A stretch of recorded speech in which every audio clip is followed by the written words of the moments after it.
Ask the Messenger's TV show is a TV show that educates, informs, and entertains our viewers on public health issues such as mental illness, suicide, addiction, illness and disease, COVID-19 relief, crime, domestic violence, homelessness, human trafficking, employment opportunities, healthcare, and more.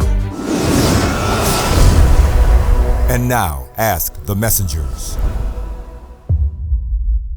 Today on Ask the Messengers, we bring you our coverage from the Guns Buyback Expungement and Job Fair hosted by City Council President Mary Sheffield and the 36th District Court Judge Tenisha Yancey in partnership with Detroit Rapper Skilla Baby.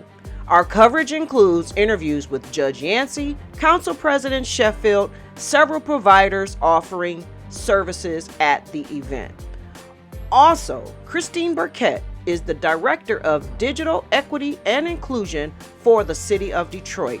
She is here to share with us about free computer training programs that are available for Detroit residents. Plus, our Doing Business in Detroit series features Comfort Market, an African, Caribbean, and Asian food store that is located at 29758 Southfield Road in Southfield, Michigan.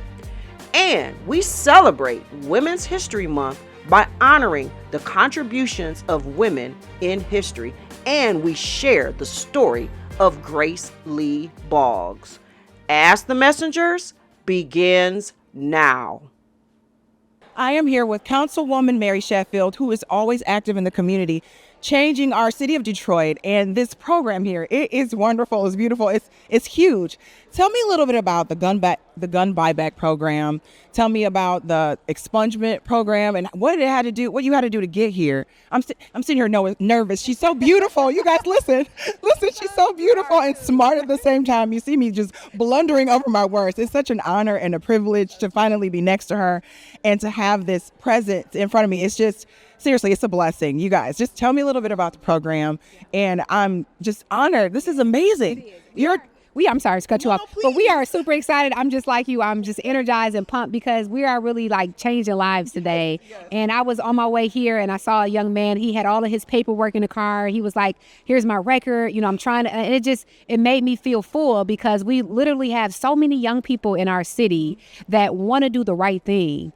They want to be a part of their communities. They want to give back, but they have mistakes that they've made or decisions that they've made that may have landed them in unfortunate circumstances, right. But now they want to do better. And so today is about, let's figure out a way to help them do better, to give them a second chance in life. And so today we're going to be helping expunge people's records, clear their records so that they can get gainful employment.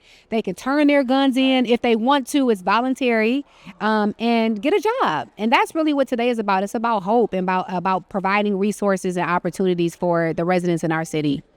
Now, I'm going to tell you guys, it's kind of amazing to me, the fact that you just in one day, and it's kind of making me tear up because I used to be a teacher working for an alternative school in Detroit Public Schools. And there are so many children who, and the judge tells them, you go to school or you go to jail. They have that mistake they made. They can't even vote. And the fact that you're doing this and the fact that it's here in Detroit and you're doing it today, bringing Skilla Baby, who's going to bring even more people out. And what made you get with Judge Yancey and maybe not another judge? What made that bond form? Tell our viewers, we want the scoop. Give us the tea. Well, Judge Yancey, I actually went to a expungement event that she had in the past, and I was just so impressed with the way that people can come in and literally leave with all of their stuff and put it in the mail and everything is done. Literally, they took all the stress away from you. And I just thought that was what I wanted here at this event, that they can sit with an attorney, they get their fingerprints here, they give you the envelopes, the stamps. I mean, they make it so easy for you that when you leave, all you do is drop it in the mail, and then your record hopefully is expunged or clean. So she is like the queen of expungement. If you all need help, Judge Yancey is the judge to go see. She's amazing, and I couldn't think of anybody else to partner with but her. I want you to say with me, we're decreasing crime one gun at a time. Are you ready? Yes. 1, 2, 3. We're decreasing crime one gun at a time. And I want to say thanks to Ask the Messenger because you guys are capturing the real news of our city. To see two young African-American individuals just doing their thing, promoting positive stories in Detroit. I applaud you all for the work that you guys are doing. Keep up the good work, because we need more people like you all, right? They're telling the true story of Detroit, and just that's what it's all about. So thank you to Ask the Messenger. Keep up the good work. This is Judge Yancey, who has been obviously a major player in this job fair, this gun buyback program. Tell me a little bit about like what motivated you to even do this. Actually, it's been a partnership that Councilwoman Sheffield and I have had for several years, where we would do expungement programs. And this year it just grew and morphed into something much bigger.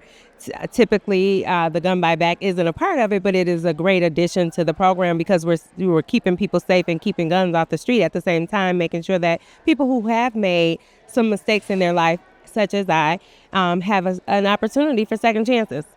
Wow, it's expungement too. That's actually music to my ears, because there's so many people that feel like this is the last chance.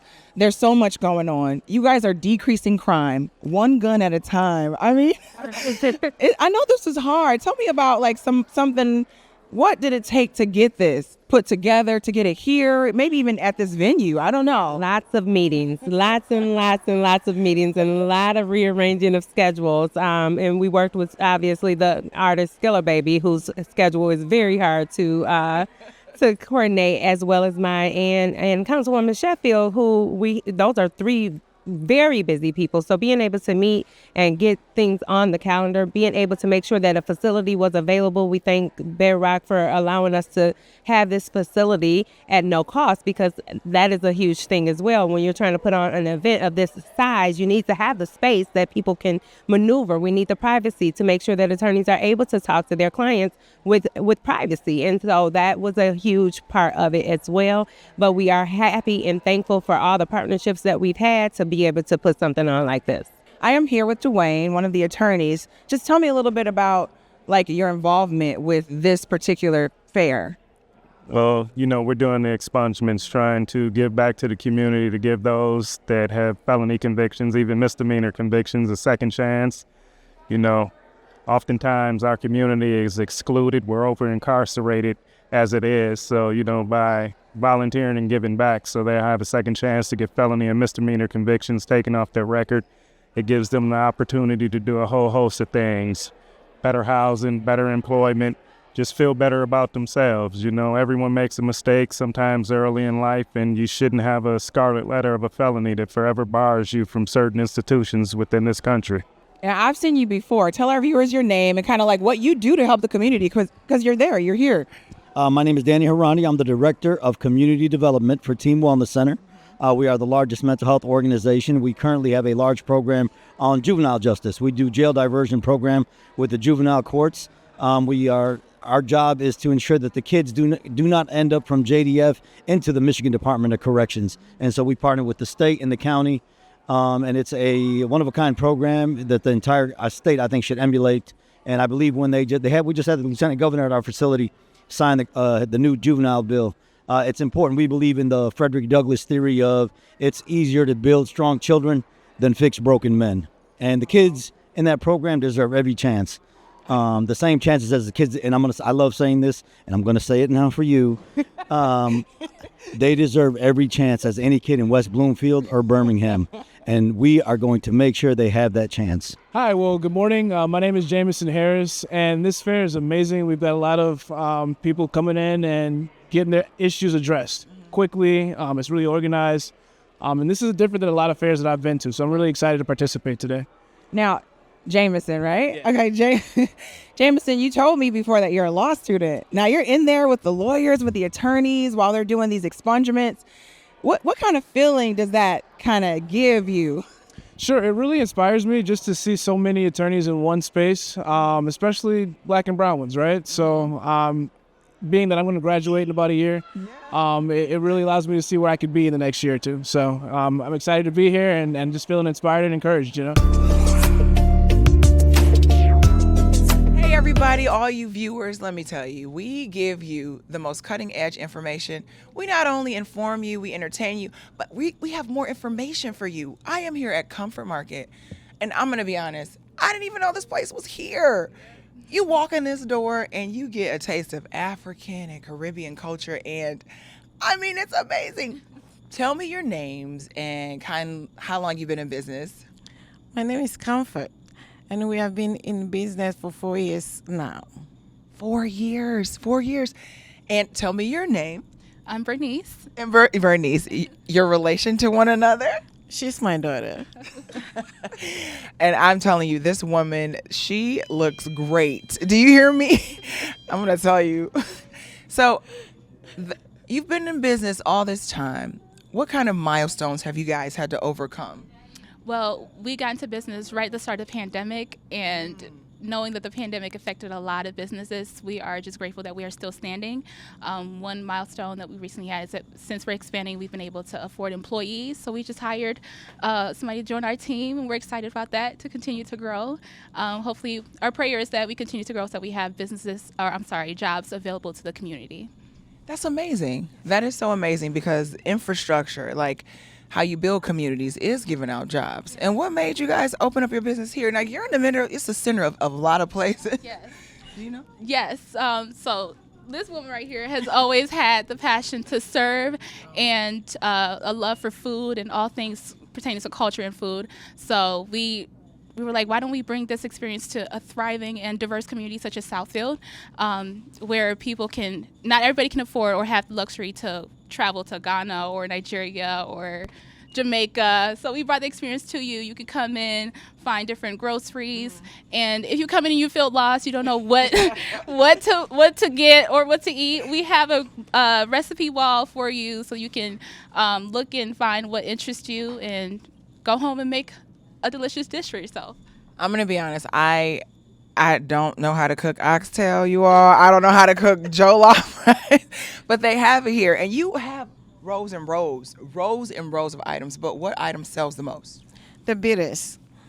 The bitters, we have so many kinds of bitters, but it's really, really good for everybody, any problem. When you come in and you tell me your problem or what you need, I will help you to find any bitters that will help you. Okay, you're saying bitter, but like, what is bitter? Is it like, is it rice? What is bitter? What am I looking for to take? You know what I mean? Okay, the bitter is the roots. Mm-hmm. It's African roots and Indian roots put together.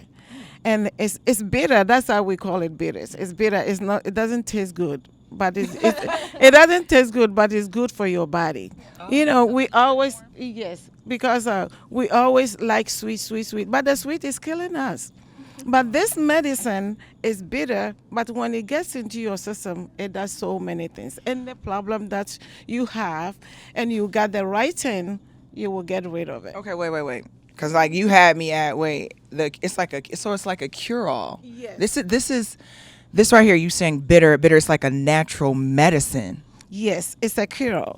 When you grab the bottle, we have so many things. There are so many different ones. But when you grab the bottle, all the benefits around it. So you read it, and then you pick the one you need. So wait, because I'm sitting here like, wait, what? I had to grab one. I'm not going to lie to you guys.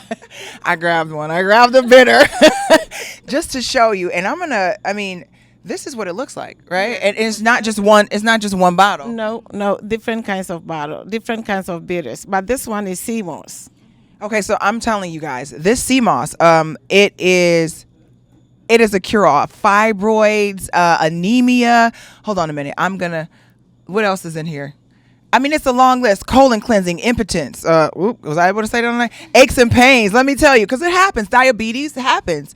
It all happens. Arthritis, hepatitis, memory. Yes. Memory. Okay, so do you have experience with some customers maybe taking this, telling you something about it? Yeah, a lot of customers, when they come in and I introduce it to them, they said, okay, I'm going to grab one. Mm-hmm. If it's good, I'll come back. But they will come back and bring even more people, their family, their sister. They will buy and then they will share with their family. So it really works.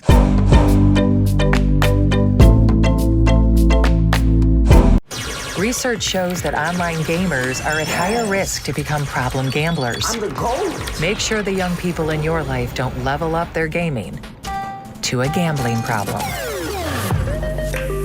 Learn the signs.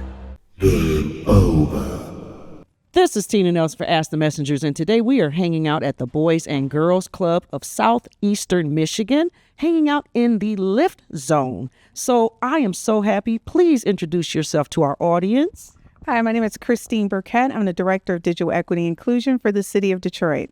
Now tell me, that's a lot of words. It's a lot. Break it down for me, please. So in my role, I really focus on trying to find digital equity resources to make sure that everyone has equitable access to computer spaces like this. So it's not just having access to the devices, it's having access to affordable internet, as well as devices that you can purchase, as well as training and development. And so I really work really hard, probably a little bit too hard sometimes, but I feel it's important for me to be able to find those resources, not just for seniors, but for K-12 returning citizens, our ESL community. So that's what the focus of my job is. Awesome. So out of all of the different programs that you offer, what are the ones that you see are like the most need or the most receptive, or is there one that outweighs or more receptive than the other? So I'll be honest with you. I think all of them are connected, right? So it's when you talk about training, you need internet. And a lot of times if you don't have internet at home, you're going to come to a facility like this to get the training that you need. So the first thing that we do is, outside of ACP, because we know that's ended for a lot of people, what we did at the City of Detroit, we made it so you can just kind of click the link, you can type in your zip code, and you can find comparable prices for affordable internet. Because if you can't come here, I'm going to show you, you can always watch me at home on our YouTube channel. So you're still going to need that internet. And the next thing is you're going to need a device.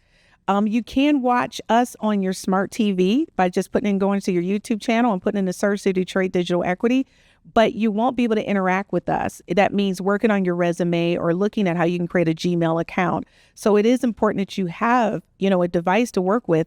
And the other thing is you're going to need a trainer, somebody like me or my team or the vendors that we work with. So all of those things are important. Awesome. Now, for people who may not have the device, do you guys have built-in systems to assist them to get those devices? I mean, we all have our phones. Yes. So I'm really excited. We have human IT on board, and we're also looking for other resources as well that people can actually purchase affordable devices. It's really important for us to not just only have tablets or laptops. Some people need desktops because of screens. They need larger screens. Like with my seniors, I love them. They said, these laptops are nice, but honey, we can't see the screen. Can we get a larger monitor? So we really look at trying to find those resources. We've partnered with AARP and with PACE for our seniors to make sure we could provide them with those additional services. I was just going to ask you about the seniors now. So when they come in, they're cute as they can be. And then when you get ready to tell them how to turn it on, they're like, baby, I don't know how to turn this thing on. So how do you get them comfortable in a space? Because, they don't know about it. So how do you make them feel comfortable? Well, it's really, to me, it's like working with a parent. And that's the way I look at all of them. And so we have our pilot program. Our program actually goes live April 1st in all of the facilities. The one here is going to launch March 11th. So we're going to do another pilot here for a larger group. But right now we have 6 seniors that I'm working with. Awesome. One last question. Is there a fee associated? Does it cost the community? Spill the tea on that one, because they're asking that right now. They said, she said, how much it's going to cost me, girl? Exactly. So let me tell you, all of our courses are free. FREE spells free. That means $0, 0.00, nada, nothing. Did you just say free? It's free. So one of the things I think people need to understand is that Mayor Duggan is really focused on making sure we provided resources to bridge the digital divide. We know in that is affordability. So the top priority is to find free resources. And we work for the city. We are the free resource amongst everything else that we do. And we're really grateful because Comcast is one of our partners. And so they've made this a free space. You don't have to pay to come to the classes. You just have to roll on time, because when we fill up, and we've been getting a lot of requests. So we have more and more tech hubs coming on board every week. So as you see them pop up, you just need to find out when is the class there.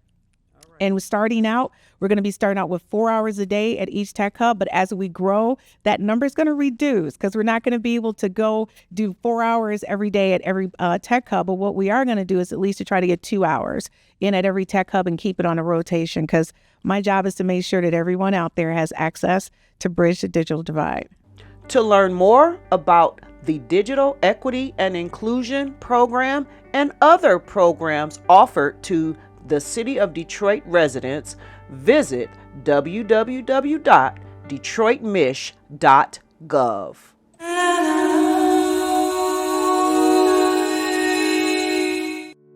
Celebrating Women's History Month. Women's History Month is a dedicated month to reflect on the often overlooked contributions of women in history. Every year, March is designated Women's History Month by presidential proclamation. The month is set aside to honor women's contributions in history. Through tenacity and persistence, many women have changed our world for the better. Grace Lee Boggs was a Chinese-American activist, philosopher, and writer who played a key role in the civil rights movement and the labor movement in Detroit, Michigan. Born in 1915, Grace Lee Boggs earned a PhD in philosophy from Bryn Mawr College. She moved to Detroit in the 1950s, where she became deeply involved in the struggle for civil rights and racial justice. Grace Lee Boggs was a prolific writer and thinker, known for her philosophical reflections on the nature of revolution and social change. Throughout her life, Grace Lee Boggs remained committed to the ideal of social transformation through grassroots organization and community activism. Her work continues to inspire activists and organizers today. Well, that concludes this week's episode of Ask the Messengers.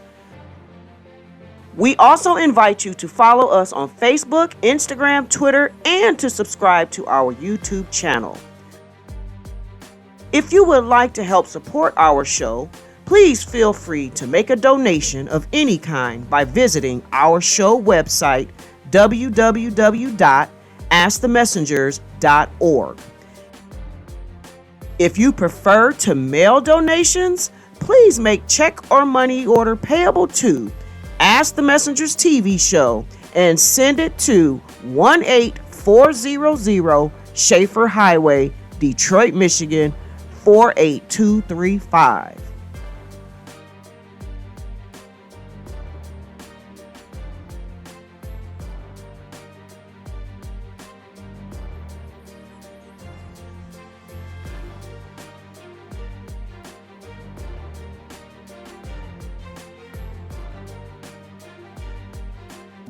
Ask the Messengers is the program that deals with things that help you. Thank you for watching.